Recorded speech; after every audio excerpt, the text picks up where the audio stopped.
வணக்கம் நண்பர்களே, சற்றுமுன் ரேஷன் அட்டைதாரர்களுக்கு மிக முக்கிய தகவல்கள் வெளியாகி உள்ளன. ரேஷன் கார்டு குறித்த தகவல்களை தெரிந்து கொள்வதற்கு முன்னாடி தயவு செஞ்சு இப்பவே இந்த ஒரு வீடியோக்கு லைக் கொடுத்து எங்களுக்கு சப்போர்ட் பண்ணுங்க ஃப்ரெண்ட்ஸ். நீங்க கொடுக்குற ஒவ்வொரு லைக்கும் எங்களுக்கு ரொம்பவே சப்போர்ட்டிவா இருக்கு. கவர்மெண்ட்டுடைய நலத்திட்டங்கள் பற்றிய தகவல்களை உடனுக்குடன் தெரிந்து கொள்ள மறக்காம நம்மளுடைய குட்டி இன்ஃபோ சேனலை சப்ஸ்கிரைப் பண்ணி பக்கத்தில் இருக்க மினி பெல் ஐக்கானை கிளிக் பண்ணி வச்சுக்கோங்க. மறக்காம இந்த ஒரு வீடியோக்கு லைக்கையும் தட்டி விட்டுருங்க. இப்ப வாங்க வீடியோக்குள்ள போலாம். அதாவது ரேஷன் கார்டு வைத்திருப்பவர்களுக்கு கோதுமை வழங்குவது குறித்த மிக முக்கிய செய்தியை தமிழ்நாடு அரசானது வெளியிட்டு உள்ளது. அதன்படி ரேஷன் கார்டு வைத்திருப்பவர்களுக்கு இம்மாதம் கோதுமை கிடைக்கவில்லை என்ற குற்றச்சாட்டு பொதுமக்களுக்கு எழுந்தது. எதிர்க்கட்சித் தலைவர் எடப்பாடி பழனிசாமியும் இது தொடர்பான அறிக்கை வெளியிட்டு இருந்தார். இந்த சூழலில் ரேஷன் கார்டு வைத்திருப்பவர்களுக்கு எந்த தேதிக்குள் கோதுமை கிடைக்கும் என்ற விவரத்தை உணவுப் பொருள் வழங்கல் துறை அமைச்சர் சக்கரபாணி அறிக்கை மூலம் தெரிவித்து உள்ளார். இது தொடர்பாக தமிழ்நாடு அரசின் உணவுப் பொருள் வழங்கல் துறை அமைச்சர் சக்கரபாணி வெளியிட்டுள்ள அறிக்கையில் கூறியிருப்பதாவது என்னவென்றால், ஒன்றிய அரசு ஒதுக்கீட்டின்படி நியாய விலைக் கடைகளுக்கு கோதுமை தொடர்ந்து வழங்கப்பட்டு வருகிறது. நவம்பர் மாதத்திற்கான கோதுமை ஒதுக்கீடு முழுவதும் 15/11/2025க்குள் அனைத்து நியாய விலைக் கடைகளுக்கும் அனுப்பி வைக்கப்பட்டு விடும். இன்று ஒரு நாளிதழில் வந்த செய்தியை வைத்து எடப்பாடி பழனிசாமி அவர்கள் 12,573 கடைகளில் கோதுமை இல்லை என்று கூறியிருக்கிறார். ஒன்றிய அரசிடம் தமிழ்நாட்டிற்கு அதிக அளவில் கோதுமை ஒதுக்கீடு செய்ய வேண்டும் என்று தொடர்ந்து கேட்டு வருகிறோம். ஜனவரி 2024 முதல் செப்டம்பர் 2024 வரை கோதுமை ஒதுக்கீடு மாதம் 8,576 மெட்ரிக் டன் மட்டுமே ஒன்றிய அரசால் வழங்கப்பட்டு வந்தது.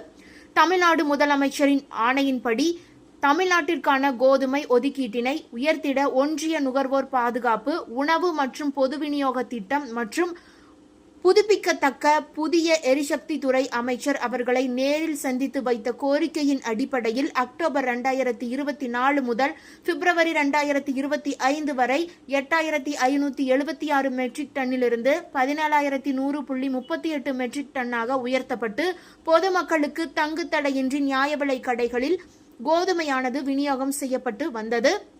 தற்போது மார்ச் 2025 முதல் கோதுமை ஒதுக்கீட்டை பழைய அளவிற்கே குறைத்து தற்போது மாதம் 8,576 மெட்ரிக் டன் கோதுமை மட்டுமே ஒன்றிய அரசு வழங்கி வருகிறது. இதனைத் தொடர்ந்து நவம்பர் 2025 மாதத்திற்கு 8,722 மெட்ரிக் டன் கோதுமை மாவட்டங்களுக்கு நுகர்வின் அடிப்படையில் உப ஒதுக்கீடு செய்யப்பட்டது. கடந்த 3 மாதங்களில் கோதுமையின் நுகர்வு சதவீதம் சராசரியாக 92% என பதிவாகி உள்ளது.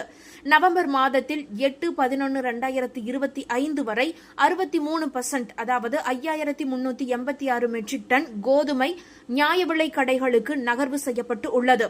இருப்பு மற்றும் நுகர்வின் அடிப்படையில் ஒவ்வொரு மாதமும் 20ஆம் நாளுக்குள் அனைத்து பொருட்களும் கடைகளுக்கு அனுப்பப்பட வேண்டும்.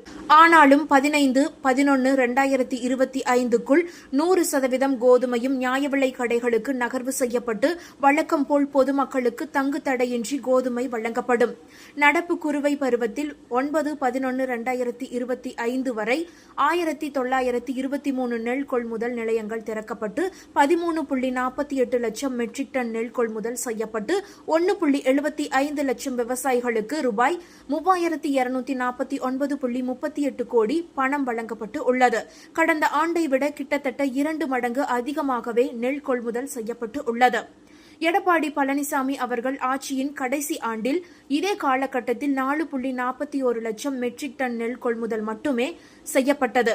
அதாவது அவர் ஆட்சியில் பொது ரகத்திற்கு குவார்டல் ஒன்றிற்கு ரூபாய் 1,918, சன்ன ரகத்திற்கு ரூபாய் 1,958 மட்டுமே வழங்கப்பட்டது.